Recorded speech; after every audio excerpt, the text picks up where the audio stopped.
Hello guys, MS classes की इस video में आपका बहुत बहुत स्वागत है। आशा करता हूं कि आप सभी बहुत अच्छे होंगे और आपकी बिज़नेस की प्रिपरेशन भी काफ़ी अच्छी चल रही होगी। आज हमारी ये वीडियो यानी कि क्लास 12th बिज़नेस की ये वीडियो नंबर 7 है और आज की इस वीडियो में हम टेलर के यानी कि जो टेलर ने प्रिंसिपल दिए हैं और जो टेक्निक्स दिए हैं उनको हम आज की वीडियो नंबर 7 में डिस्कस करेंगे। तो सबसे पहले हम टेलर का थोड़ा इंट्रो देख लेते हैं। नॉलेज पॉइंट ऑफ व्यू से आपको पता होना चाहिए। देखो, टेलर का जो पूरा नाम है वो फ्रेडरिक विल्सन टेलर है, जिसको आप शॉर्ट फॉर्म बोल देते हैं FW टेलर। ठीक है। उसके बाद जब इन्होंने कंपनी ज्वाइन करी थी तो ये एज ए अप्रेंटिस के तौर पे कंपनी इन्होंने ज्वाइन की थी, लेकिन थोड़े ही समय में ये उस कंपनी के चीफ इंजीनियर बन गए थे। ठीक है। उसके बाद उन्होंने बहुत सारे एक्सपेरिमेंट किए। ठीक है। और उन एक्सपेरिमेंट से इन्हें ये पता चला कि जो मैनेजमेंट है और वर्कर्स हैं यानी कि एम्प्लॉयर और एम्प्लॉय में जो रिलेशन है वो अनफ्रेंडली है। अनफ्रेंडली का मीन्स मतलब जो एम्प्लॉयर हैं, जो मैनेजमेंट है, वो समझते हैं कि वर्कर्स जो है अच्छे से काम नहीं कर रहे हैं। ठीक है। वहीं एम्प्लॉय क्या सोचते हैं कि जो हमारे एम्प्लॉयर हैं या जो हमारे मैनेजर हैं वो हमें अच्छी सैलरी नहीं दे रहे हैं। ठीक है। तो इस प्रॉब्लम को सॉल्व करने के लिए जो टेलर है उसने बहुत सारे सजेशन दिए। 1911 में उन्होंने अपनी एक बुक पब्लिश करी और उस बुक में उन्होंने इफ़ेक्टिव टेक्निक्स दिए। ठीक है। और उसका उन्होंने नाम रखा प्रिंसिपल ऑफ साइंटिफिक मैनेजमेंट। इसमें ये बताया गया कि किस तरह से जो फ्लक्चुएशन है यानी कि जो आपस में भेदभाव है मैनेजमेंट और वर्कर्स के बीच में, वो उनको हम कैसे दूर कर सकते हैं और जो हमारी प्रोडक्शन है उसको हम कैसे मैक्सिमम कर सकते हैं एट ए मिनिमम कॉस्ट। ये सिर्फ आपको as a knowledge point of view से पता होना चाहिए। तो चलिए हम जल्दी से वो 4 प्रिंसिपल डिस्कस कर लेते हैं जो FW टेलर यानी कि फ्रेडरिक विल्सन टेलर ने दिए हैं। पहला प्रिंसिपल आता है हमारे पास, principle not rule of thumb. इसका मतलब ये है कि आप कोई भी काम कर रहे हो, ठीक है, फिलहाल हम एक कोई काम कर रहे हैं, उस काम को करने के लिए हम पुराने मेथड यूज़ आज भी कर रहे हैं। बहुत सी कंपनियों में ऐसा है कि काम करने के लिए पुराने मेथड ही वो यूज़ कर रहे हैं, लेकिन इस प्रिंसिपल में ये बताया गया कि ऐसा नहीं होना चाहिए। आप जो है कोई भी काम करने के लिए पुराने मेथड का यूज़ ना करो। आप जो है थोड़े टाइम बाद यानी कि उस काम को करने के लिए न्यू मेथड को डेवलप करो। न्यू मेथड को डेवलप अगर आप करोगे उसका बेनिफिट क्या होगा कि जो आपका काम होगा वो आसानी से होगा और बहुत जल्दी जल्दी आपका होने लगेगा। यानी कि पत्थर की लकीर नहीं होना है कि जिसने यानी कि जैसे बताया ऐसे ही काम चल रहा है। नहीं, आपको टाइम टू टाइम उस एक्सपेरिमेंट करने चाहिए, कुछ उस काम के मेथड में इंक्रीमेंट यानी कुछ उसमें चेंजेस करने चाहिए, कुछ न्यू मेथड्स डेवलप करने चाहिए किसी एक पर्टिकुलर काम करने के लिए। ठीक है। एग्जाम्पल, जैसे लोग पहले 11 नंबर की बस से जाते थे, अगर इधर उधर जाना था 11 नंबर की बस मेरा मतलब पैदल जाते थे। उसके बाद साइकिल आई, फिर मोटरसाइकिल, फिर कार, हवाई जहाज, अब आगे पता नहीं क्या ना बाकी है। उसके बाद दूसरा प्रिंसिपल है हार्मनी नॉट डिस्कॉर्ड। इसमें यही बताया गया है कि देखो, जो मैनेजमेंट है यानी कि जो एम्प्लॉयर है और एम्प्लॉई है, उन्हें ये समझना चाहिए कि हम एक दूसरे के लिए इम्पोर्टेंट हैं। यानी कि एक दूसरे को उन्हें इम्पोर्टेंस देनी चाहिए। उन्हें ये पता होना चाहिए कि अगर देखो, अगर एम्प्लॉयर नहीं होने का तो एम्प्लॉय को काम कैसे मिलेगा, अगर एम्प्लॉय नहीं होने का तो एम्प्लॉयर का काम कैसे होगा। तो एक अच्छा एटमॉस्फेयर हमें एक ऑर्गेनाइजेशन में क्रिएट करना चाहिए। अच्छा एटमॉस्फेयर से मेरा मतलब ये है कि एम्प्लॉयर और जो लेबर है, लेबर और जो मैनेजमेंट है वो एक दूसरे को इम्पोर्टेंस दे। ठीक है। और ये अचीव कैसे होगा, टेलर ने बताया है इसके बारे में कि सिर्फ अच्छा इन्वायरमेंट बनाने से काम नहीं चलेगा। जो मेंटल रेवोल्यूशन है वो भी हमें लेके आनी पड़ेगी। मेंटल रेवोल्यूशन मतलब यानी कि जो सोचने समझने का तरीका है एक दूसरे को, वो भी चेंज होना चाहिए। तभी जो है अच्छे इन्वायरमेंट के साथ अगर सोचने और समझने का तरीका भी हमारा चेंज होगा, तभी जो है हार्मनी नॉट डिस्कवर, हार्मनी एक यूनिटी एक ऑर्गेनाइजेशन में आएगी। ठीक है। उसके बाद थर्ड प्रिंसिपल पाते हैं कोऑपरेशन नॉट इंडिविजुअलिज्म। ये गाइस हार्मनी नॉट डिस्कॉर्ड की तरह ही है। इसमें भी यही बताया गया है कि हमें जो है एक दूसरे की फीलिंग्स को समझना चाहिए, एक दूसरे को जो है गाइस इंपॉर्टेंस देनी चाहिए। कंपटीशन की भावना नहीं होनी चाहिए, बल्कि कंपटीशन की जगह क्या होना चाहिए, कंपटीशन को हमें रिप्लेस करना चाहिए, कोऑपरेशन से हमें रिप्लेस करना चाहिए। उसके बाद ये बताया गया कि employ take care the need of employ, यानी कि एम्प्लॉयर को जो उसके फैक्ट्री में काम कर रहे हैं उन सारी एम्प्लॉयज़ की, उन सारे वर्कर की केयर रखनी चाहिए, उनकी ज़रूरतों की केयर करनी चाहिए। और एम्प्लॉयज़ को भी बदले में क्या है कि जो ये रिस्पॉन्सिबिलिटी दी गई है उस रिस्पॉन्सिबिलिटी को टाइम से कंप्लीट करे। उसके बाद लास्ट प्रिंसिपल है development of each and every person to his और her greatest efficiency and prosperity. इसमें गाइस मेनली यही है कि देखो, अगर एक कंपनी हो या चाहे कंपनी में वर्कर्स जो काम कर रहे हैं, अगर उन्हें अपनी एफिशिएंसी और प्रोस्पेरिटी इंक्रीज़ करनी है तो कैसे इंक्रीज़ होगी? जब भी कोई कंपनी एक वर्कर को अपॉइंट करती है, उसे जॉब देती है, तो वो सही तरीके से होनी चाहिए। ये नहीं कि सिफारिश के तौर पे भाई कोई ये मेरे चाचा का लड़का है, ये मम्मा का भाई है, इसे जॉब दे दो, इसे कंपनी में रख लो, नहीं, ऐसे नहीं होना चाहिए। सही तरीके से किसी भी एक एम्प्लॉय को हमें रिक्रूट करना चाहिए।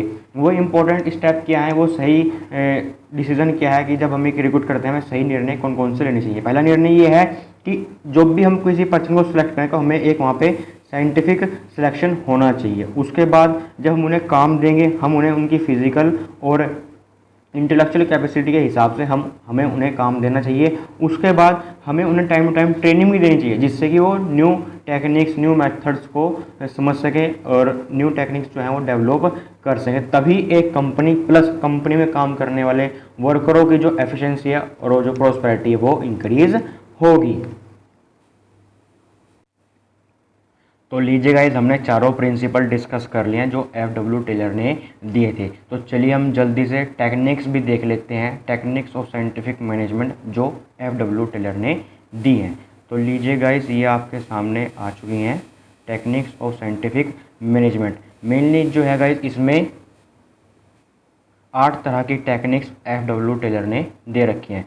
तो हम पहली टेक्निक्स की बात कर लेते हैं जिसका नाम है फंक्शनल फोरमैनशिप। इसमें क्या है गाइस, देखो इसमें ये जो है गाइस फंक्शनल फोरमैनशिप जो ये टेक्निक है, ये प्रिंसिपल ऑफ डिवीज़न की तरह है। उसमें हमने क्या पढ़ा था कि उसमें काम को हम डिवाइड कर रहे थे, वैसा ही इसमें हम करेंगे। देखो ये डायग्राम से समझो। फैक्ट्री में देखो गाइस, जितना भी प्लानिंग से रिलेटेड काम होगा, प्रोडक्शन से रिलेटेड काम होगा, उसको मेनली 2 इंचार्ज में बांट दिया गया है। पहला कौन सा है? प्लानिंग इंचार्ज, दूसरा प्रोडक्शन इंचार्ज। उसके बाद प्लानिंग इंचार्ज के अंडर आपके 4 क्लर्क बना दिए हैं। मेनली इसमें 3 तरह के क्लर्क हैं। उसके बाद प्रोडक्शन इंचार्ज के अंदर भी आपके 3 बॉस बनाए गए हैं और एक उसमें इंस्पेक्टर बनाया गया है। कहने वाली बात यह है, ये 8 के 8 जो हैं ये वर्कर्स के ऊपर ध्यान रखते हैं। किस तरह का ध्यान रखते हैं वो हम अभी आगे पढ़ेंगे।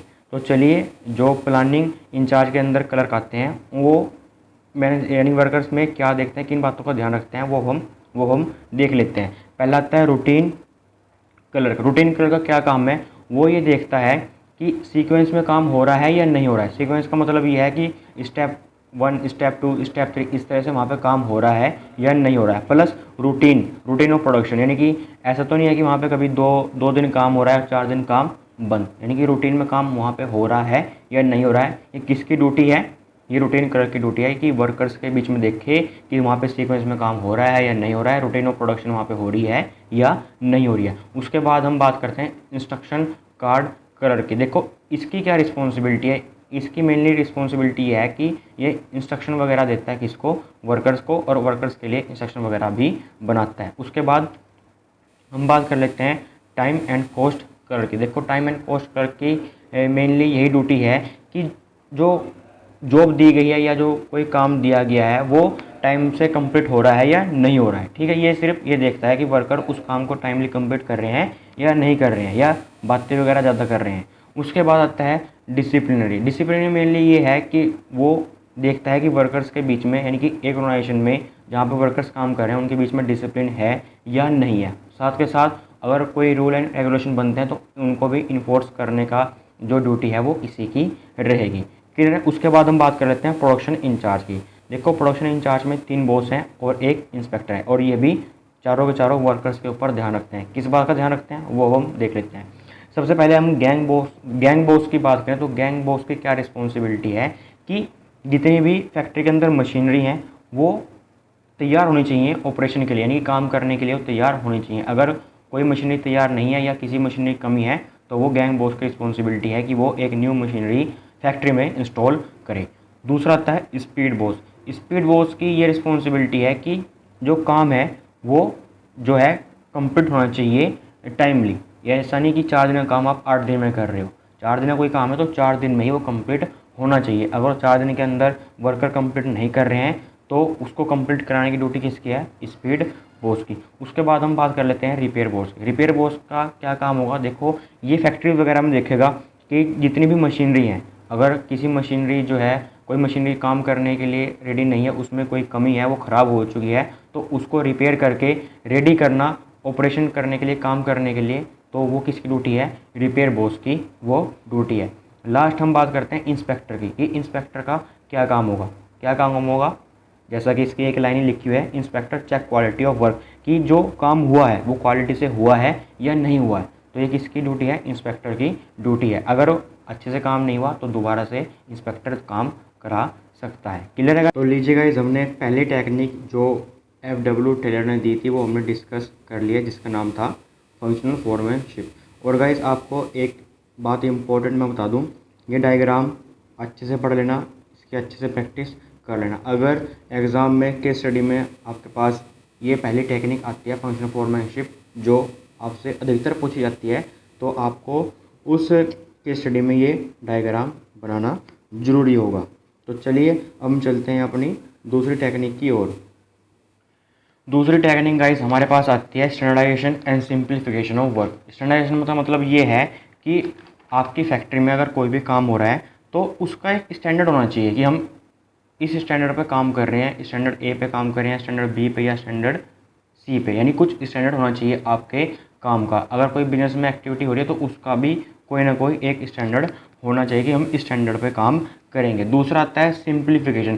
सिंप्लीफिकेशन का यही मतलब है कि आपकी जो भी अननेसेसरी डाइवर्सिटी ऑफ प्रोडक्ट हैं वो आपको एलिमिनेट कर देनी चाहिए। उसका रिजल्ट क्या होगा कि जो आपकी कॉस्ट ऑफ लेबर है, मशीनरी है और टूल है, वो आपकी कम हो जाए। ठीक है, अब हम बात कर लेते हैं मेथड स्टडी की। मेथड स्टडी में गाइस मेनली यही है कि आपको एक काम करने के लिए बहुत सारे मेथड जो हैं आपके पास अवेलेबल होंगे, लेकिन आपको कोई बेस्ट वन चूज़ करना होगा। और दूसरी बात, इसका जो मेन ऑब्जेक्टिव है इस स्टडी का ये है कि जो कॉस्ट ऑफ प्रोडक्शन है उसको मिनिमाइज़ किया जाए और जो क्वालिटी है और लेवल ऑफ कंज्यूमर सेटिस्फेक्शन है उसको मैक्सिमाइज किया जाए। ये मेन ऑब्जेक्ट है आपका मेथड स्टडी का।